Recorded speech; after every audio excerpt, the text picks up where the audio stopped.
Competitors have gathered from across the country and around the world to take on Canada's toughest and longest motorsport challenge, the Targa Newfoundland. Over the next 5 days, the cars will travel more than 2,000 kilometers through the winding roads and rugged countryside of Newfoundland.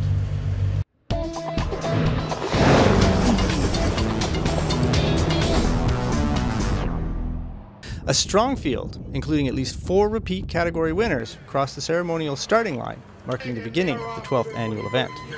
In the modern division, 2-time winners and local favorites, Matthew and Brian Oldford of St. John's in their Subaru, face the powerful Mustang of American novices Dan and Tina Ueda. We're excited. It's not really a rally car, it's more of a road racing car, but it has, 300 horsepower and it has good tires, good suspension, so I think it'll do all right. And the fast but fragile Lotus of Stan Hartling of the Turks and Caicos Islands, with local co-driver Andy Proudfoot of Gander, Newfoundland. The modern hopefuls will have to outpace former Open Division winners Jim Kenzie of Ontario and Brian Bourbonniere of Nova Scotia in their Kia Optima. The car's will be handling a lot better and stopping a lot better, so we're looking good. The Classic Division, for cars up to model year 1981, looked like a direct fight between the experienced Targa team of Chip Brunner and Mark Leitenberger of the US and sophomores Ben Gill and Dave Didcock of the UK. Both teams met last year, with the British team finishing ahead. In the Grand Touring Division, the day started as a rematch of the top 3 teams of 2012.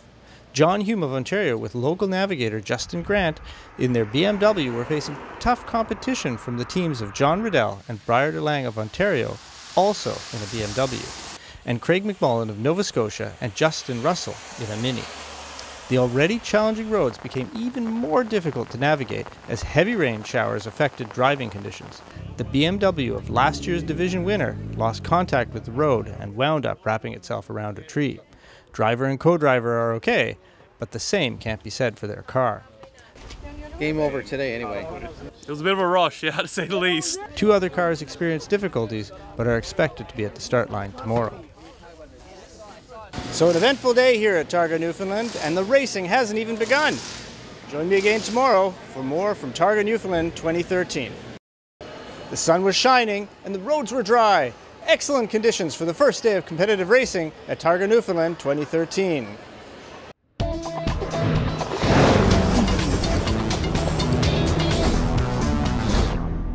The first stage and the first day of the rally.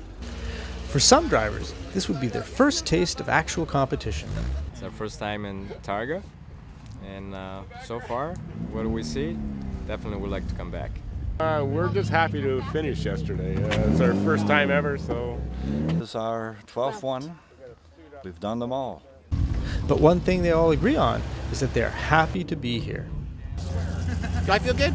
The day started early. Today's route took drivers west and north. Twice through the John Curran Memorial stage, followed by stages in Marysvale, twice through Sunnyside, Northwest Brook, Gooseberry Cove, and Port Blandford before finishing the night in Gander.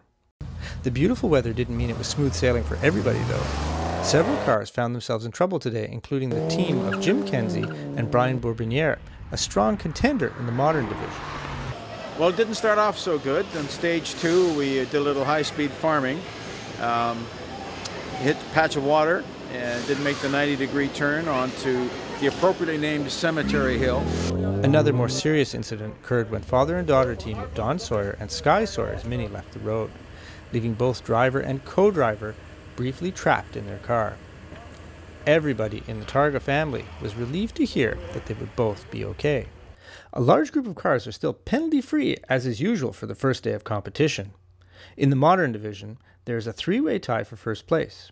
The Colorado team of Ueda and Ueda in their Ford Mustang, the local team of Oldford and Oldford in their Subaru, and the Mini Cooper of Mepham and Solecki from Ontario. In the Open division, there is also a tie between the 2 teams of Bergeron and Kirby in their Subaru and the Ontario team of Davenport and Benson in their Subaru WRX. In the Classic division, Gill and Didcock's Ford Escort and Roger and Strump's Ford Mustang are only 10 seconds apart. In the Grand Touring division, last year's second-place finisher led the pack onto the stage. 4 competitors remain penalty-free after the first day. Join me tomorrow for more exciting action from Targa Newfoundland 2013.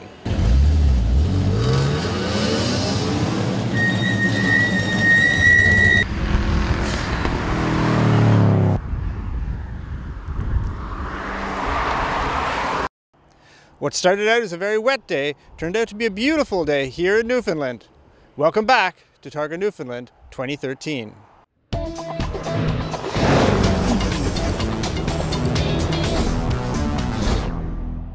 Today's route took the teams through Appleton, Bobby's Cove, Pleasant View, Point Leamington, and Glover's Harbour.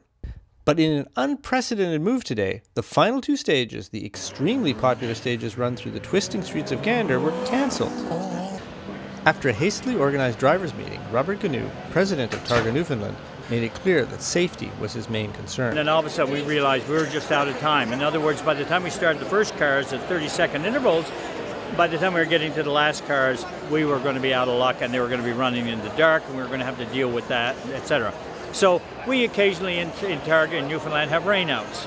We'll call this one a safe out. It's the first time in 12 years that they've not run this stage.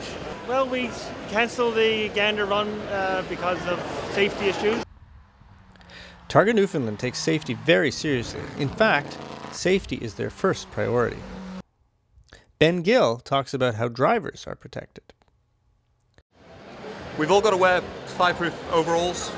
If you're from Europe, you've got to wear fireproof underwear, boots, socks,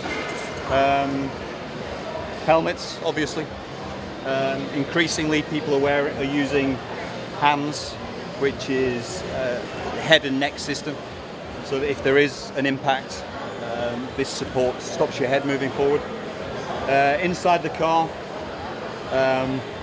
we've got a roll bar, which keeps the shell of the car rigid, goes down to the front struts and works off the back. There's 2 fire extinguishers, one which points into the engine compartment and into the back, and another that's handheld. It's pretty hard to get into trouble. There are thousands of volunteers involved in Targa Newfoundland, ensuring that everyone can enjoy the thrill of motorsport. It's their job to ensure spectators watch from areas designated by Targa Newfoundland. Tell me what the difference is between the yellow and the red tapes. Well, the red one is for extreme danger, I would say, and the yellow one is just a cautionary one. The red means you cannot stay behind the red. It's danger zone. You'll have to stay behind the yellow tape. Although today's weather ranged from wet to sunny in typical Newfoundland fashion, the teams took it in stride. But for some, the day still ended in disappointment. Well, we blew the engine today, so it's not a good day for us. We had a good run. We're running first in open, and the car was planted. The car was magnificent, and just bad luck, I guess.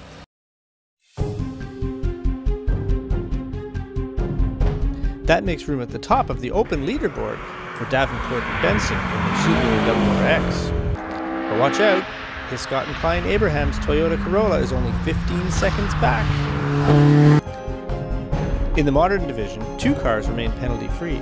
Awida and Awida in their stunning Ford Mustang, and Olford and Olford in their Subaru WRX. Brunner and Leitenberger's Ford Mustang GT briefly created havoc on the course when their engine stalled.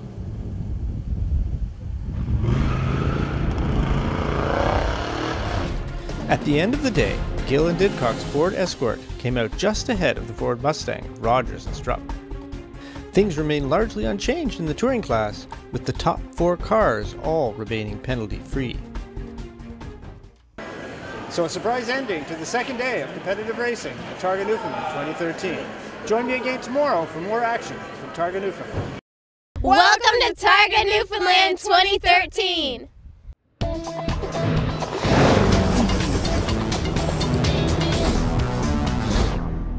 Another beautiful day here at Targa Newfoundland. It's Wednesday, day 3 of competitive racing. A new route greeted the teams today. It took them from Gander to stages in Lethbridge, Brooklyn, Trinity, Goose Cove, Bonaventures, Port Rexton, and the always popular 2 runs through the streets of Clarenville. Drivers and co-drivers may not have the time to fully appreciate it, but these are truly breathtaking areas. On the transit, the cars all had to pass through the equally beautiful Terra Nova National Park. Unfortunately, the only road leading through the park was undergoing scheduled resurfacing. Almost all the cars collected some kind of tar residue on their tires. And this is the tar, the fresh tar that came out of the wheel. It was probably this thick on some people's cars. But the big news today is the return of the father-daughter team of Sawyer and Sawyer just 2 days after their spectacular crash on Monday. Good. They have rejoined Targa in a Volkswagen and are now running with the Fast Tour car. We are all thrilled to have them back. Wednesday is typically the day that begins to separate the field. Today was no exception. In the Open division, Davenport and Benson in a Subaru WRX continue to run a near-perfect race, hotly pursued by Atkinson and Tarrant in an Acura Integra and Hiscott and Klein Abrams in their Toyota Corolla. The Modern division lost a strong contender today when the Mitsubishi Lancer Evo of Rittenhouse in Sunrad found a culvert, launching the vehicle onto a driveway. Both driver and co-driver are okay. The car has been patched and will be on the road again tomorrow. The thundering Ford Mustang of Ueda and Ueda have a new car in its rearview mirrors.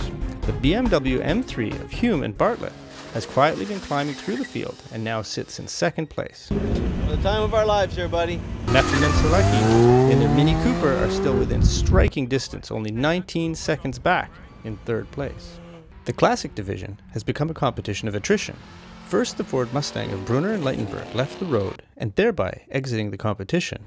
And then the Ford Mustang of Rogers and Struck also running into difficulties, leaving the Ford Escort in sole possession of first place. Probably the tightest contest in Targa, with only 1 second separating each of the top 3 cars, Grand Touring has seen its results turned on its head. McMullen and Russell have moved up from third to claim top spot. Liddell and DeLange remain in second place in their BMW. The Audi A6 of McDonald and Fuller dropping from first to third spots. Join me again for more exciting news from Targa Newfoundland 2013. Hello and welcome to Targa Newfoundland 2013. Another gorgeous day. Day 4 of competitive racing takes us down the Burin Peninsula.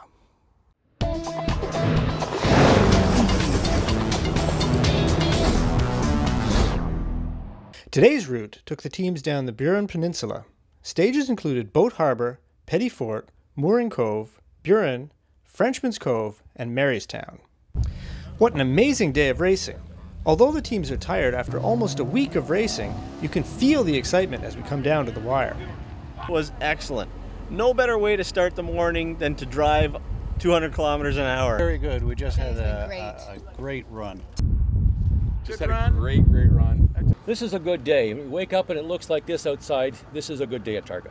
Although Chip Brunner and Mark Leitenberger are out of the competition, they are a living example of Targo's motto, "It's about to drive." We're having a great day today. You might remember Chip and Mark from cars like this 1965 Ford Mustang. Uh-oh! Brunner and Leitenberger have rented a new Mustang and will be racing as part of the Grand Touring division. It's not the same Mustang. Hey, we painted it. It's amazing what a little Bondo will do. A little Bondo goes a long way. He just loves those Mustangs. For safety reasons, Targa cars are released at 30-second intervals onto a stage, so they very seldom come into contact with one another. Let's watch and see what happens when they do. Robbins and Timchuk's Ford passes the Subaru STI of Georgiadis and Georgiadis. Watch what happens next. The Porsche of Wiltshire and Wiltshire taps on the brakes, forcing the Ford to do the same. Oh man! That was close. It's a wonder nothing more serious happened there. I hit my brakes and everything just went sideways, and we all thought we were going to take the railing out. Luckily the car came through and everyone's all okay. The battle rages on in the Open division. Teams are pushing their cars to the limits, and in some cases, beyond their limits. Davenport and Benson in their Subaru WRX are opening up their lead against the hard-charging Toyota Corolla of Hiscott and Klein Abrams, who have returned to second place after the Acura Integra of Atkinson and Tarrant ran into mechanical difficulties. The Modern division continues to be a tight race between the top 3 cars. None of the teams will have a chance to relax as they go into the final day of racing. Ueda and Ueda continue to hold on to first place in the division with their muscular Ford Mustang. Not to be outmuscled, the smooth-riding BMW M3 of Hume and Bartlett are not letting go of second place. Nepham and Solecki round up the top 3 cars in their Mini Cooper S. The always popular Lotus of Hartling and Proudfoot is running with some custom bodywork. We kissed a guardrail. Gave it 2 kisses just for good luck. Now there's 3 villages without any white duct tape. As is the revived Mitsubishi Lancer Evo of Rittenhouse and Semrad that crashed in spectacular fashion yesterday. Classic Division has been all but decided in favor of the amazingly consistent and surprisingly fast Ford Escort of Gill and Didcot. Will they be able to keep it on the road for one more day? The top 3 teams remain unchanged in the Grand Touring Division after a very challenging day of racing. First and second place is only separated by a mere 2 seconds. McMullen and Russell, in their Mini Countryman, are driving nearly perfectly and managed to cling to the lead for another day. McMullen was the co-driver in the winning car of this division last year with driver John Hume. We highballed her the last 6 seconds right to the mat, and we went over the line with the beep. Riddell and DeLange are keeping it close, just waiting for a chance to make a move. They placed second last year and are determined to add a first place plate to their collection. Okay, good day. All in one piece, see? McDonald and Fuller are not giving the other 2 cars much room for error and are only 14 seconds back. Tomorrow is the last day of racing. The teams will have to dig deep and drive hard to come out on top. Join me again for more exciting news from Targa 2013. I'm Michael Engel on the Burin Peninsula. Welcome to the 5th and final day of competitive racing here at Targa Newfoundland 2013. Only the teams with skill, endurance, the ability to keep their cars together and on the road are here today. Anything can happen, and often does.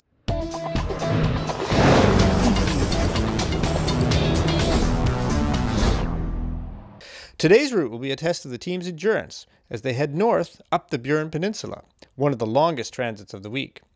There are stages in Harbour Mill, Brigus, Carbonear, and Freshwater. The Brigus stage has often been the deciding factor. Its picturesque setting, historic flavor, and twisting roads make it one of the most photographed of all stages. But what makes this stage unique is a small bridge at the bottom of a narrow road.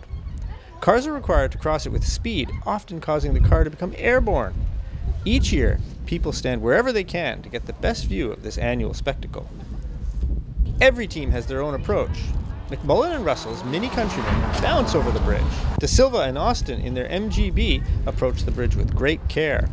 The team of Howard and Kelland in their Mitsubishi Lancer simply ignore it and go flying full throttle over. Great theater for the spectators, but a serious challenge for the drivers.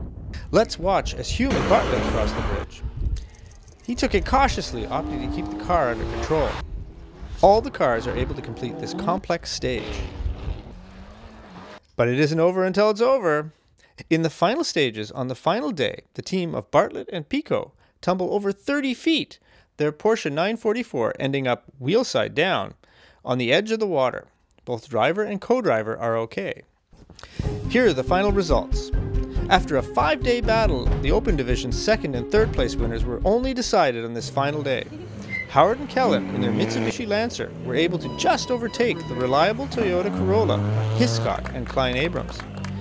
Davenport and Benson, having led from the first day, take first place in their Subaru WRX. Congratulations!